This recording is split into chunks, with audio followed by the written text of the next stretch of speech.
بسم اللہ الرحمن الرحیم الحمدللہ رب العالمین الصلاۃ والسلام علی خاتم النبیین اللہم صلی علی محمد النبی الامی وعلی آلہ وسلم تسلیما۔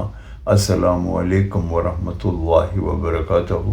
میری آج کی حدیث سنن ترمذی باب الصلاۃ حدیث نمبر 222۔ رسول اللہ صلی اللہ علیہ وآلہ وسلم نے ارشاد فرمایا، جو فجر کی نماز ادا کرتا ہے اللہ تعالیٰ کی پناہ میں ہوتا ہے۔ اس حدیث مبارکہ کا یہ مفہوم ہے کہ ہمیں ویسے تو 5 وقتہ نماز قائم کرنی چاہیے، مگر ہمیں فجر کی نماز کا خصوصی اہتمام کرنا چاہیے، کیونکہ اس وقت انسان خواب غفلت میں ہوتا ہے، گرم بستر چھوڑنا نفس پہ بہت بھاری ہوتا ہے اور بہت مشکل محسوس ہوتی ہے۔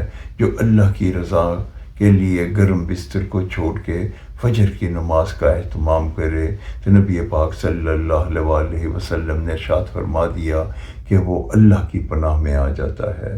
اللہ تعالی ہمیں یہ عمل کرنے کی توفیق عطا فرمائے تاکہ ہمیں بھی اللہ تعالیٰ کی پناہ نصیب ہو۔